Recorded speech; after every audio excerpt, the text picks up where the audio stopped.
দেশের শিশু, কিশোর কিশোরী, তরুণ তরুণী, ছাত্রছাত্রী, বয়স্ক বৃদ্ধ, পুরুষ মহিলা সবাইকে আমার সালাম জানাচ্ছি। আসসালামু আলাইকুম। বক্তব্যের শুরুতে আমি গভীর শ্রদ্ধা জানাচ্ছি জুলাই আগস্ট মাসে ফ্যাসিবাদের বিরুদ্ধে ছাত্র শ্রমিক জনতার অভ্যুত্থানে নিহত সকল শহীদের প্রতি। আমি আরও স্মরণ করছি তাদের যারা ফ্যাসিবাদী শক্তির প্রাণঘাতী অস্ত্রের সামনে হিমালয়ের মতো দাঁড়িয়ে অন্যায়ের প্রতিবাদ করে মৃত্যুকে আলিঙ্গন করেছে, আহত হয়েছে, পঙ্গুত্ব বরণ করেছে, হারিয়েছে তাদের চোখের দৃষ্টি। সেই সব বীরদের স্মরণ করছি যারা মিথ্যাচার, লুটপাট, স্বৈরতন্ত্রের বিরুদ্ধে এক দফা দাবি নিয়ে দাঁড়িয়েছিল। কৃতজ্ঞতা চিত্তে স্মরণ করছি আপনাদের ভাই বোনদের, আপনাদের সন্তানদের যারা এই বিপ্লবে অংশগ্রহণ করেছিল। প্রিয় দেশবাসী, আমি আগেও জানিয়েছি, আবারও জানাচ্ছি, গণ অভ্যুত্থানে সকল শহীদের পরিবারকে পুনর্বাসন করা হবে। সকল আহত শিক্ষার্থী, শ্রমিক জনতার চিকিৎসার সম্পূর্ণ ব্যয় সরকার বহন করবে। আহতদের দীর্ঘমেয়াদী এবং ব্যয়বহুল চিকিৎসা এবং শহীদদের পরিবারের দেখাশোনার জন্য স্বাস্থ্য মন্ত্রণালয়ের নেতৃত্বে একটি পূর্ণাঙ্গ তালিকা প্রস্তুত করা হয়েছে। এখন এই নতুন তথ্য পাওয়ার ভিত্তিতে এই তালিকা হালনাগাদ করা হতে থাকবে। গণ অভ্যুত্থানের শহীদদের স্মৃতি ধরে রাখতে সরকার তার যাত্রা লগ্নে জুলাই গণহত্যা স্মৃতি ফাউন্ডেশন নামে একটি ফাউন্ডেশন প্রতিষ্ঠার উদ্যোগ নেয়। এখন সেই ফাউন্ডেশন তৈরি হয়েছে। সকল শহীদ পরিবার এবং আহতদের সর্বোত্তম চিকিৎসা সহ তাদের পরিবারের সম্পূর্ণ দায়িত্ব এই ফাউন্ডেশন গ্রহণ করছে। এই ফাউন্ডেশনে দান করার জন্য দেশের সকল মানুষ এবং বিদেশে অবস্থানরত বাংলাদেশিদের আমরা আহ্বান জানাচ্ছি। গত মাসে কুমিল্লা, নোয়াখালী, সিলেট অঞ্চলে আকস্মিক বন্যা এসব এলাকার মানুষকে হতভম্ব করে দিয়েছে। এখানে বেশিরভাগ এলাকায় কোনোদিন বন্যা হয়নি। তারা বন্যা মোকাবেলা করে অভ্যস্ত নন। দেশপ্রেমিক সশস্ত্র বাহিনী তাৎক্ষণিকভাবে বন্যা আক্রান্ত সবাইকে রক্ষার জন্য এগিয়ে আসে। সেনা, নৌ এবং বিমান বাহিনী পরস্পরের সঙ্গে সমন্বয় করে একযোগে কাজে নেমে পড়ার ফলে মানুষের দুর্ভোগ কম হয়েছে। এর পরপরই এনজিও এবং সাধারণ মানুষ দেশের সকল অঞ্চল থেকে দলে দলে এগিয়ে এসছে। আমি বিশেষ করে দেশপ্রেমিক সেনাবাহিনীকে আবারও ধন্যবাদ জানাচ্ছি। দেশের সকল দুর্যোগকালে তারা সবসময় আন্তরিকভাবে এগিয়ে এসছে। বিশেষ করে বন্যা ও শান্তি শৃঙ্খলা রক্ষার কাজে তাদের সৈনিক এবং অফিসাররা দিনের পর দিন যেভাবে দায়িত্ব পালন করেছে তার কোনো তুলনা হয় না। জনজীবনে স্বস্তি ও আত্মবিশ্বাস প্রতিষ্ঠায় তাদের ভূমিকা অনন্য। বাংলাদেশ সশস্ত্র বাহিনীর সকল সদস্যকে আমি ধন্যবাদ জানাই তাদের সততা, ত্যাগ ও অসীম দেশপ্রেমের জন্য। দেশের স্বাধীনতা সংগ্রাম থেকে শুরু করে বন্যা, খরা, ঝড়, বৃষ্টি, ঘূর্ণিঝড়, সকল প্রাকৃতিক দুর্যোগে আপনারা সকলের শেষ ভরসার স্থান।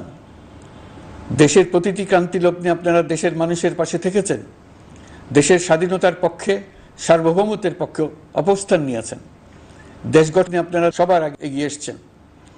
বিগত জুলাই হতে শুরু হওয়া গণ অভ্যুত্থান, বন্যা, নিরাপত্তা প্রদান, অস্ত্র উদ্ধার সহ সকল কার্যক্রমে আপনারা সফলভাবে দিনরাত কাজ করে যাচ্ছেন। সরকার ও জনগণের পক্ষ থেকে আমি আপনাদের প্রতি কৃতজ্ঞতা জানাচ্ছি। বন্যা আমাদের জনজীবনে আরেকটি দিক উন্মোচন করল।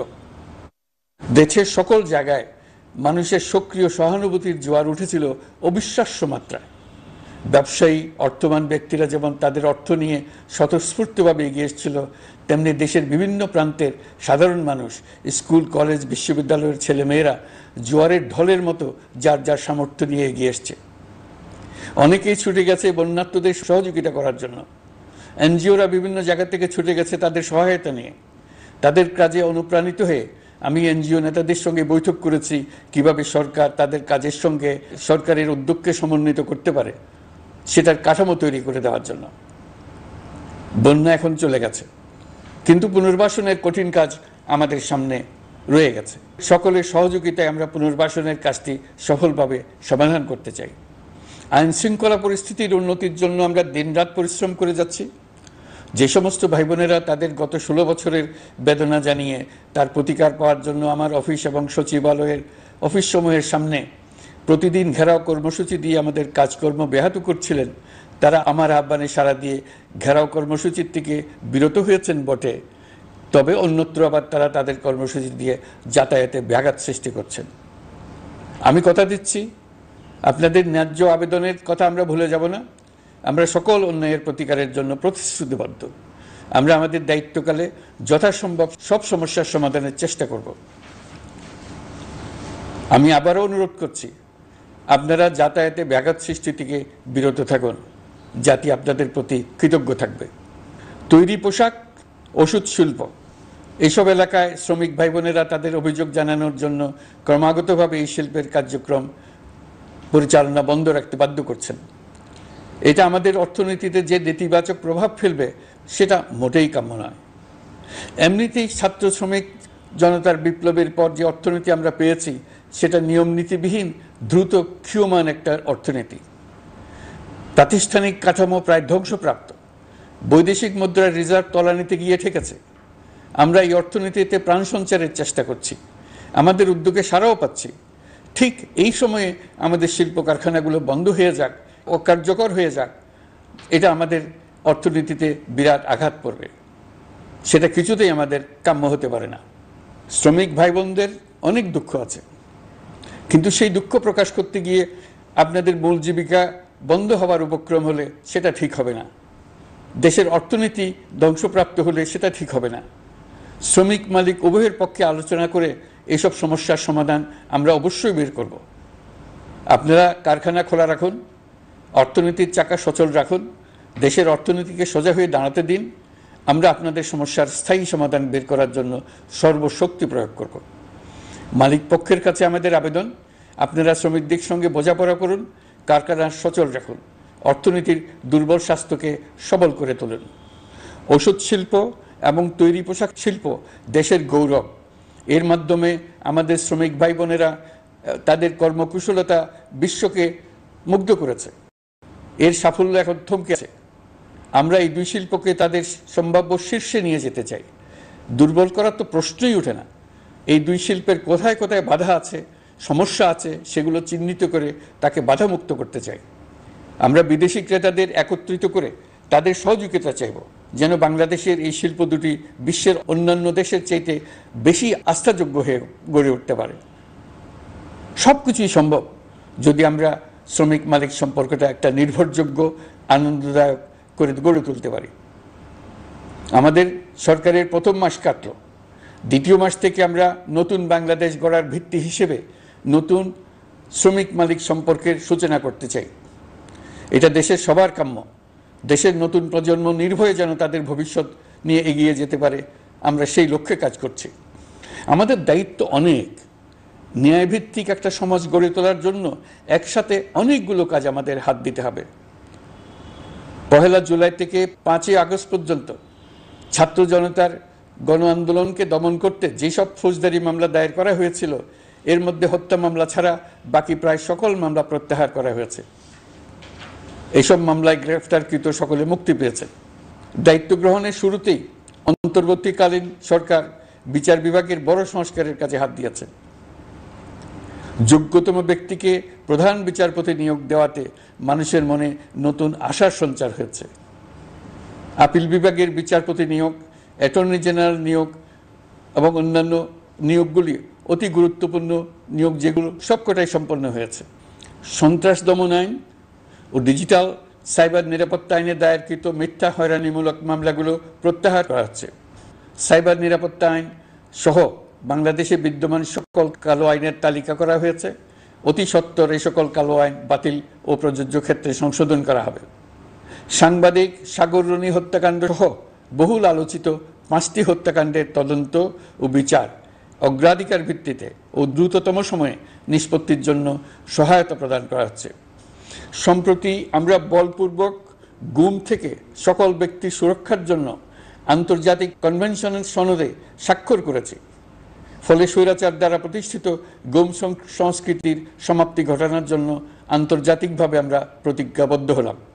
এছাড়া আমরা ফ্যাসিবাদ শাসনের 15 বছরে গুমের প্রতিটি ঘটনা তদন্ত করার জন্য পৃথক একটা কমিশন গঠন করছি। যেসব পরিবার তাদের নিখোঁজ পিতা, স্বামী, পুত্র এবং ভাইদের পাওয়ার জন্য বছরের পর বছর যন্ত্রণার সাথে অপেক্ষা করছেন, আমরা আপনাদের বেদনায় সমব্যথী। আয়নাঘরগুলো বন্ধ করে দেওয়া হয়েছে এবং সেই সাথে বের হয়ে আসছে ফ্যাসিস্ট হাসিনা সরকারের গুমের শিকার ভাই বোনদের কষ্ট ও যন্ত্রণা গাথা।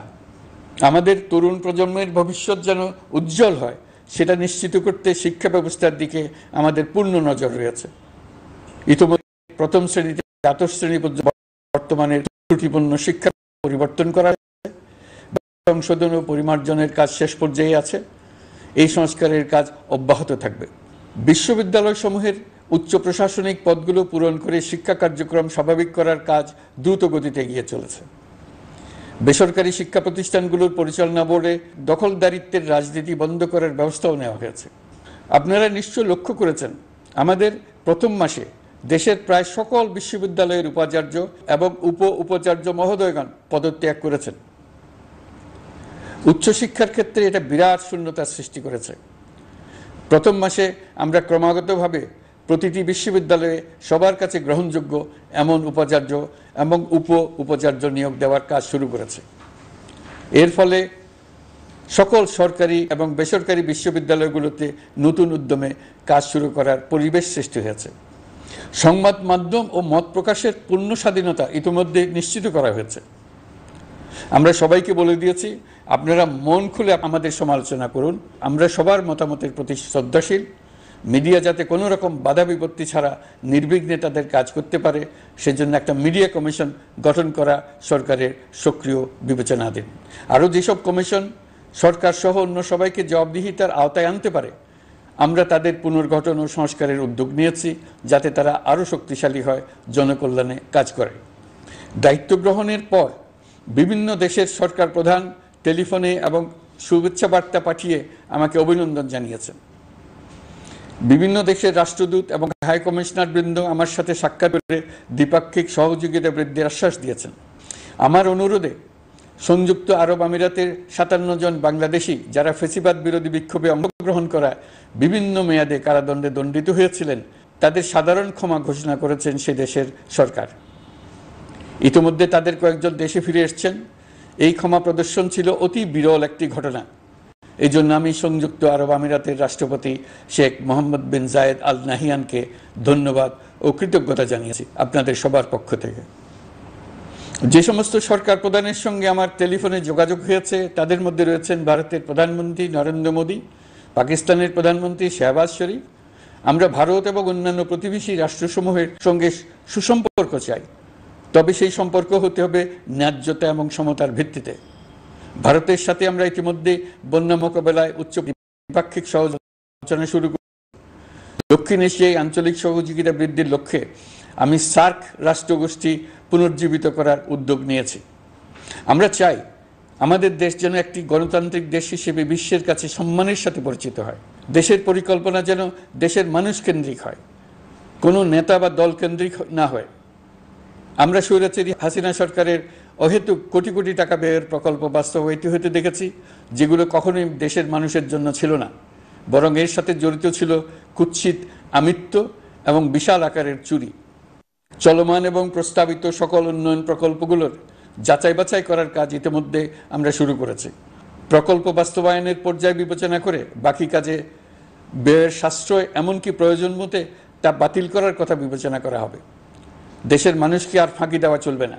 কর্মসংস্থান তৈরি করবে এমন প্রকল্পগুলোকে আমরা অগ্রাধিকার দেব। লুটপাট ও পাচার হয়ে যাওয়া অর্থ ফিরিয়ে আনার উদ্যোগ আমরা নিয়েছি। আর্থিক খাতে শৃঙ্খলা ফিরিয়ে আনতে একটা ব্যাংকিং কমিশনও গঠন করার উদ্যোগ নেওয়া হয়েছে। বিভিন্ন ব্যাংকের পরিচালনা পরিষদ পুনর্গঠন করা হয়েছে। ব্যাংকিং খাতে এই এক মাসে বিরাট পরিবর্তন এসেছে, আপনারা নিশ্চয়ই সেটা লক্ষ্য করেছেন। আমরা এই খাতে নিয়ম নীতি প্রতিষ্ঠা করতে পেরেছি। আরও অনেক কাজ বাকি রয়ে গেছে। প্রথম মাসের কাজ হিসেবে শুধু প্রধান কাজগুলো করেছে, তার সঙ্গে রয়েছে আরও অনেক পরবর্তী কাজ। ফ্যাসিবাদী সরকার লুটপাট করার জন্য নতুন করে 60,000 কোটি টাকা ছাপিয়ে বাজারে ছাড়ার কারণে মুদ্রাস্ফীতির শিকার হয়েছে দেশের মানুষ। এই অতুলনীয় মুদ্রাস্ফীতি নিয়ন্ত্রণ অন্তর্বর্তী সরকারের অন্যতম প্রধান লক্ষ্য। মুদ্রাস্ফীতি নিয়ন্ত্রণের লক্ষ্যে পলিসি সুদের হার বৃদ্ধি করে 9% উন্নীত করা হয়েছে। মূল্যস্ফীতি থেকে সাধারণ মানুষকে সুরক্ষা দেওয়ার উদ্দেশ্যে ওএমএস খাদ্য বান্ধব কর্মসূচি সহ সুলভ মূল্যে প্রান্তিক মানুষের কাছে নিত্য প্রয়োজনীয় দ্রব্য সরবরাহ চলমান রাখা হয়েছে। মূল্যস্ফীতি মোকাবেলায় চলতি অর্থ বছরে চাল ও গম আমদানির জন্য 5,800 কোটি টাকা, আভ্যন্তরীণ সংগ্রহের জন্য 8,900 কোটি টাকা এবং খাদ্য ভর্তুকির 3টি প্রোগ্রামের জন্য 7,360 কোটি টাকা বরাদ্দ রাখা হয়েছে। বিভিন্ন স্টেক হোল্ডারের সাথে সভা করে মূল্যস্ফীতি নিয়ন্ত্রণের করণীয়সমূহ চিহ্নিত করা হয়েছে। পরিচালন ও উন্নয়ন ব্যয় যৌক্তিক পরিমাণে হ্রাস করার জন্য কার্যক্রম গ্রহণ করা হয়েছে। কৃষিপণ্য উৎপাদনের জন্য সার আমদানির ক্ষেত্রে প্রয়োজনীয় বৈদেশিক মুদ্রার সরবরাহ নিশ্চিত করার পদক্ষেপ নেওয়া হয়েছে। প্রকৃত চাষিগণ যাতে কৃষি ঋণ পেয়ে থাকেন তা নিশ্চিত করার উদ্যোগ নেওয়ার পাশাপাশি কৃষি ঋণের পরিমাণ বৃদ্ধি করা হয়েছে। মার্কিন ডলারের বিপরীতে টাকার বিনিময় হার স্থিতিশীল রাখার লক্ষ্যে বৈদেশিক মুদ্রার বিনিময় হারকে বাজার ভিত্তিক করা হয়েছে। কালো টাকা সাদা করার অনৈতিক অনুমতি বাতিল করা হয়েছে। বৈদেশিক মুদ্রার রিজার্ভ বৃদ্ধি করতে বিভিন্ন উন্নয়ন সহযোগীদের কাছ থেকে বাজেট সাপোর্ট চাওয়া হয়েছে। আন্তর্জাতিক মুদ্রা তহবিল থেকে অতিরিক্ত 3 বিলিয়ন মার্কিন ডলার, বিশ্বব্যাংক থেকে অতিরিক্ত 1 বিলিয়ন ডলার, জাইকা থেকে অতিরিক্ত 1 বিলিয়ন মার্কিন ডলার প্রদানের অনুরোধ করা হয়েছে। রূপপুর পারমাণবিক বিদ্যুৎ কেন্দ্র নির্মাণ প্রকল্পের অগ্রিম অর্থ পরিশোধ এবং বকেয়া পাওনা নিয়ে রাশিয়ান ফেডারেশনের সাথে অর্থ মন্ত্রণালয়ের আলোচনা চলছে। পাইপলাইনে থাকা 48 বিলিয়ন মার্কিন ডলার বৈদেশিক সহায়তা ব্যবহারের উদ্যোগ নেওয়া হয়েছে। মেগা প্রকল্পের নামে লুটপাট বন্ধের পাশাপাশি স্বাস্থ্য ও শিক্ষা খাতে বরাদ্দ বৃদ্ধির পরিকল্পনা গ্রহণ করা হয়েছে। বৈদেশিক মুদ্রার রিজার্ভের উপর চাপ কমানোর লক্ষ্যে রাশিয়া এবং চীন থেকে প্রাপ্ত ঋণের সুদের হার কমানো এবং ঋণের মেয়াদ বৃদ্ধির জন্য অনুরোধ জানানো হয়েছে। সকল উন্নয়ন সহযোগীদের সাথে সম্পর্ক আরও নিবিড় করার উদ্যোগ নেওয়া হয়েছে। সকল অর্থনৈতিক সূচক এবং পরিসংখ্যানের প্রকৃত মান বা সংখ্যা প্রকাশের জন্য নির্দেশনা প্রদান করা হয়েছে। জিডিপি, মূল্যস্ফীতি ইত্যাদি সঠিক উপাত্ত সংগ্রহ, প্রাক্কলন ও প্রকাশের জন্য নির্দেশনা দেওয়া হয়েছে। জাতীয় রাজস্ব বোর্ড এবং অর্থ বিভাগের রাজস্ব আয় সম্পর্কিত উপাত্তের মধ্যে পার্থক্য নিরসনে উদ্যোগ নেওয়া হয়েছে। প্রকৃত রপ্তানি আয় নিরূপণ এবং প্রকাশের নির্দেশনা দেওয়া হয়েছে। জাতীয় রাজস্ব বোর্ডের অটোমাইজেশনের লক্ষ্যে পরিকল্পনা গ্রহণ করা হয়েছে। পুঁজিবাজারকে স্বাভাবিক ধারায় ফিরিয়ে আনতে সিকিউরিটি এক্সচেঞ্জ কমিশন পুনর্গঠন করা হয়েছে। নিত্য প্রয়োজনীয় পণ্য সামগ্রী সরবরাহ স্বাভাবিক রাখার নিমিত্তে ব্যবসায়ী, শিল্প মালিক ও ব্যবসায়ী সংগঠনের সাথে সভা করা হচ্ছে এবং তাদের মতামতের ভিত্তিতে বিভিন্ন ব্যবস্থা গ্রহণ করা হচ্ছে।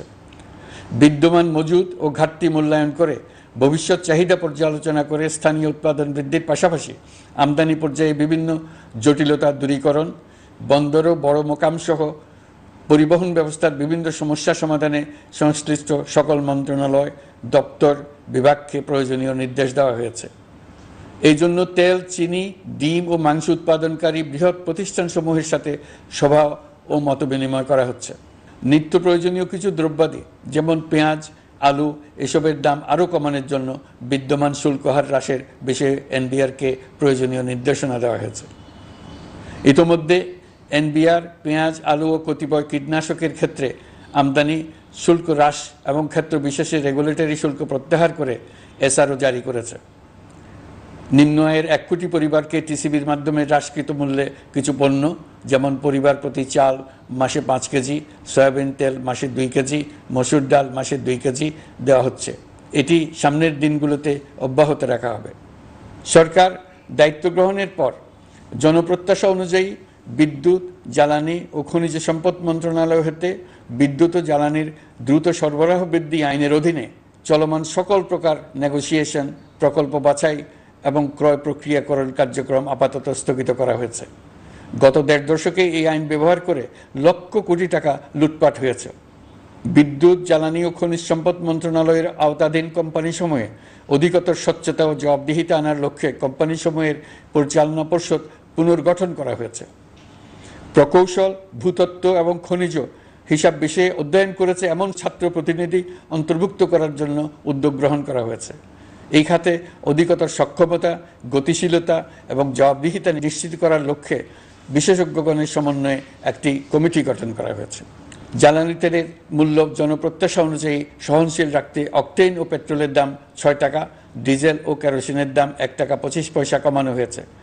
৩৭ দিন বন্ধ থাকার পর গত ২৫ আগস্ট হতে মিরপুর ১০ ও কাজীপাড়া স্টেশন ছাড়া বাকি সব স্টেশনে মেট্রো রেল পুনরায় চালু করা হয়েছে। ভুয়া মুক্তিযোদ্ধাদের চিহ্নিত করার লক্ষ্যে বিশেষ করে মুক্তিযুদ্ধের সময় যাদের বয়স ১২.৫ বছরের কম ছিল তাদের মুক্তিযুদ্ধ তালিকা হতে বাতিলের জন্য সুপ্রিম কোর্টে লিভ টু আপিলের পদক্ষেপ গ্রহণ করা হয়েছে। মুক্তিযোদ্ধা কল্যাণ ট্রাস্টের আওতাধীন বেদখলকৃত স্থাবর সম্পত্তি উদ্ধারে প্রয়োজনীয় ব্যবস্থা গ্রহণ করা হয়েছে। গৃহায়ন ও গণপূর্ত মন্ত্রণালয় কর্তৃক গৃহীত বরিশাল, রংপুর, ময়মনসিংহ উন্নয়ন কর্তৃপক্ষ আইন এর খসড়া তৈরির কার্যক্রম নেওয়া হয়েছে। পূর্বাচল নতুন শহর প্রকল্প, ঢাকার আশেপাশে স্যাটেলাইট সিটি নির্মাণের রোডম্যাপ চূড়ান্তকরণের উদ্যোগ নেওয়া হয়েছে। বিধি বহির্ভূত প্রদত্ত প্লট ও ফ্ল্যাটের বরাদ্দ বাতিলের উদ্যোগ নেওয়া হয়েছে। প্রিয় দেশবাসী, আপনাদের আমাদের সন্তানদের জন্য একটি গণতান্ত্রিক বাংলাদেশের রূপরেখা তৈরি করতে আমরা দৃঢ় প্রতিজ্ঞ। আর যেন আমাদের কোনো স্বৈরাচারের হাতে পড়তে না হয়। আমরা যাতে বলতে পারি আমরা একটি গণতান্ত্রিক দেশে বসবাস করি, আমরা যাতে সকলেই দাবি করতে পারি যে এই দেশটি আমাদের, আমরা সেই লক্ষ্যেই কাজ করছি। কেউ আইন নিজের হাতে তুলে নেবেন না। আইন নিজের হাতে তুলে নিয়ে কেউ সমাজে বিশৃঙ্খল পরিবেশ সৃষ্টি করলে আমরা তাকে অবশ্যই শাস্তির আওতায় নিয়ে আসব। আমরা একটি সাম্প্রদায়িক সম্প্রীতির দেশ। ধর্মীয় সম্প্রীতি বিনষ্ট হয় এমন কোনো কাজ কেউ কোনোভাবেই করবেন না। অতীতে শুধুমাত্র আওয়ামী মতাদর্শী না হওয়ার কারণে ২৮তম থেকে ৪২তম বিসিএস পর্যন্ত বিপিএসসি কর্তৃক সুপারিশকৃত অনেক প্রার্থী নিয়োগ বঞ্চিত হয়েছেন। ৮ই আগস্ট পরবর্তী সময়ে এর মধ্যে এদের ২৫৯ জনকে নিয়োগ দেওয়া হয়েছে। মাঠ প্রশাসনকে জনবান্ধব এবং দুর্নীতিমুক্ত জবাবদিহিমূলকভাবে গড়ে তোলার জন্য সব ধরনের উদ্যোগ নেওয়া হয়েছে। সরকারি কর্মচারীদের বাধ্যতামূলকভাবে সম্পদ বিবরণী দাখিলের নির্দেশ দেওয়া হয়েছে এবং এটা প্রতি বছর তাদেরকে করতে হবে। ধ্বংস হয়ে পড়া একটা জনপ্রশাসনকে নিয়ে যাত্রা শুরু করেছি। মন্ত্রণালয়গুলোর উচ্চতম পদে যারা নিয়োজিত ছিলেন তারা অনেকে দায়িত্ব ছেড়ে চলে গেছেন, কিংবা পদে থাকলেও সহকর্মীদের চাপের মুখে কাজ করতে পারছিলেন না, বাধ্য হয়ে পদত্যাগ করেছেন। আর যারা ১৬ বছরের স্বৈরাচারী শাসনের আমলে পদত্যাগে বাধ্য হয়েছিলেন কিংবা দায়িত্ববিহীন অবস্থায় একই পদে থেকে বাধ্য হয়েছেন, তাদের সবার কথা বিবেচনা নিয়ে জনপ্রশাসনকে নতুন করে দাঁড় করানোই ছিল আমাদের প্রথম মাসে কঠিনতম সময়। আবার সকল সমস্যার সমাধান করে একটি নতুন জনপ্রশাসন কাঠামো দাঁড় করাতে পেরেছি, এটাই আমাদের প্রথম মাসের সবচাইতে বড় অর্জন। আমার বিশ্বাস এই জনপ্রশাসন জনগণের ইচ্ছা পূরণে সর্বোচ্চ অবদান রাখতে পারবে। অতি স্বল্প জনবল নিয়ে দাপ্তরিক কার্যক্রম শুরু করা হলেও প্রথম দিকে বিভিন্ন মন্ত্রণালয় ও বিভাগ থেকে পাঠানো বিবিধ প্রস্তাব দ্রুত গতিতে এবং আইনগত সমস্ত বাধ্যবাধকতা মেনে সিদ্ধান্ত নেওয়া হয়েছে। গত এক মাসে বিভিন্ন মন্ত্রণালয় ও বিভাগ ১৯৮টি অতি গুরুত্বপূর্ণ বিষয়ে সিদ্ধান্ত নিয়েছে। জনপ্রশাসনের ১৩৫ জন অতিরিক্ত সচিব, ২২৭ জন যুগ্ম সচিব এবং ১২০ জন উপসচিবকে পদোন্নতি প্রদান করা হয়েছে। ৫৯টি জেলার জেলা প্রশাসককে প্রত্যাহার করা হয়েছে এবং নতুন ৫৯ জন জেলা প্রশাসককে নিয়োগ দেওয়া হয়েছে। ৬৭ জন কর্মকর্তার চুক্তিভিত্তিক নিয়োগ বাতিল করা হয়েছে। ১০ জন যুগ্ম সচিব, ৮ জন অতিরিক্ত সচিব, ৬ জন সচিবকে ওএসডি করা হয়েছে। বাংলাদেশ পুলিশের ৮০ জন ডিআইজি, ৩০ জন পুলিশ সুপার সহ ১১০ জনকে পদোন্নতি প্রদান করা হয়েছে। ১ জন ডিআইজি, ১ জন এডিশনাল ডিআইজি, ৪ জন পুলিশ সুপারকে চাকরিতে পুনর্বহাল করা হয়েছে। আইজিপি সহ ১০ জন অতিরিক্ত আইজি, ৮৮ জন ডিআইজি, ২১ জন এডিশনাল ডিআইজি, ১৭৭ জন পুলিশ সুপার সহ মোট ২৯৭ জন কর্মকর্তাকে বদলি করা হয়েছে। ছাত্র শ্রমিক জনতার বিপ্লবের মূল লক্ষ্য ছিল গণভবন। এটা ছিল স্বৈরাচারের কেন্দ্রবিন্দু। এই সরকার বিপ্লবের প্রতি সম্মান দেখিয়ে গণভবনকে বিপ্লবের জাদুঘর হিসেবে ঘোষণা দিয়েছে। ছাত্র জনতার ক্ষোভকে স্থায়ীভাবে তুলে ধরার জন্য গণভবনের আর কোনো সংস্কার করা হবে না। ছাত্র জনতার ক্ষোভের মুখে তা যে অবস্থায় দাঁড়িয়েছিল সেই অবস্থায় তাকে রাখা হবে। যেসব মূল্যবান সামগ্রী জনতা নিয়ে গিয়েছিল সেগুলো অনেক ফেরত দিয়ে গেছেন। যারা নিয়ে গিয়েছেন তারা নিজেরাই ফেরত দিয়ে গেছেন। তাদের আমরা দেশবাসীর পক্ষ থেকে ধন্যবাদ জানাচ্ছি। আরও কিছু জিনিস পাওয়া যায়নি, যারা নিয়ে গেছেন তাদের কাছে আমাদের অনুরোধ থাকবে তারা যেন এইসব সামগ্রী ফেরত দিয়ে যান। আমরা উল্লেখ করব এইসব বিক্ষুব্ধ জনতা নিয়ে গিয়েছিল, কিন্তু বিজয়ের পর তারা আবার জাদুঘরে প্রতি সম্মান দেখিয়ে এগুলো ফেরত দিয়ে গিয়েছেন। আমরা নতুন বাংলাদেশকে একটা পরিবেশ বান্ধব এবং জীববৈচিত্র্যময় দেশ হিসেবে গড়ে তোলার উদ্যোগ নিয়েছি। এটি তরুণদের আকাঙ্ক্ষা, আমাদের সবারই আকাঙ্ক্ষা। সেই লক্ষ্যে আমি প্রথমেই একটি ক্ষুদ্র পদক্ষেপ নিয়েছি। আমার বাসভবন এবং সমগ্র সচিবালয়ে প্লাস্টিকের পানির বোতল ব্যবহার নিষিদ্ধ করেছে। ইতিমধ্যে সুপার শপগুলোতে পলিথিনের শপিং ব্যাগ ব্যবহার বন্ধ করার উদ্যোগ নেওয়া হয়েছে। গত কয়েক দশকে যে পরিমাণ নদী দূষণ হয়েছে, আমরা তা বন্ধ করার উদ্যোগ নিয়েছি। আমরা সংস্কার চাই। আমাদের একান্ত অনুরোধ, আমাদের উপর যে সংস্কারের গুরু দায়িত্ব দিয়েছেন, সেই দায়িত্ব দিয়ে আপনারা দর্শকের গ্যালারিতে চলে যাবেন না। আপনারা আমাদের সঙ্গে থাকুন, আমরা একসঙ্গে সংস্কার করব। এটা আমাদের সবার দায়িত্ব। আপনারা নিজ নিজ জগতে সংস্কার আনুন। একটা জাতির সংস্কার শুধু সরকারের সংস্কার হলে হয় না। আপনি ব্যবসায়ী হলে আপনার ব্যবসায়ী সংস্কার আনুন। ব্যবসায়ী গোষ্ঠীরা তাদের নিজ নিজ সমিতির মাধ্যমে সংস্কার আনুন। সমিতিতে সংস্কার আনুন। নতুন করে সমিতি গঠনতন্ত্র সংশোধন করুন। আপনি শ্রমিক হলে আপনার ক্ষেত্রে আপনি সংস্কার করুন। আপনি রাজনৈতিক নেতাকর্মী হলে আপনার ক্ষেত্রে সংস্কার করুন। আপনি প্রতিষ্ঠান প্রধান হলে আপনার প্রতিষ্ঠানে সংস্কার আনুন। আমি এটাকে সুযোগ হিসেবে গ্রহণ করার জন্য সবাইকে আহ্বান জানাচ্ছি। এই সংস্কারের মাধ্যমে আমরা জাতি হিসেবে নতুনভাবে যাত্রা শুরু করতে চাই। আমাদের এই যাত্রা আমাদেরকে পৃথিবীর একটা সম্মানিত জাতি হিসেবে প্রতিষ্ঠিত করুক, এটাই আমাদের সবার কাম্য, এটাই আমাদের সবার লক্ষ্য। গত এক মাসে আমি বেশ কিছু রাজনৈতিক দলের সঙ্গে পৃথকভাবে বসছি, তাদের সঙ্গে মতামত বিনিময় করেছি।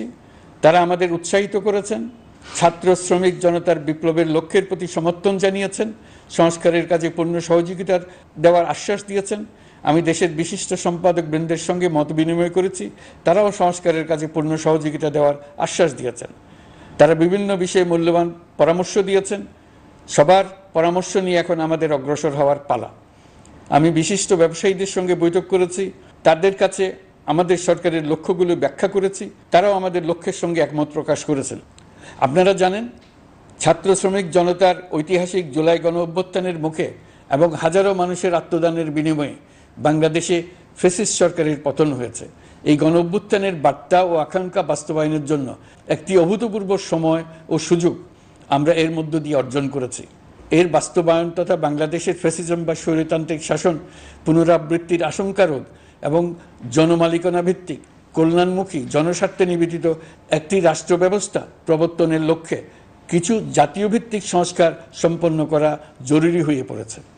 উক্ত সংস্কার ভাবনার অন্যতম কেন্দ্রবিন্দু হচ্ছে সুষ্ঠু নির্বাচন ব্যবস্থা, সুশাসন প্রতিষ্ঠা করা।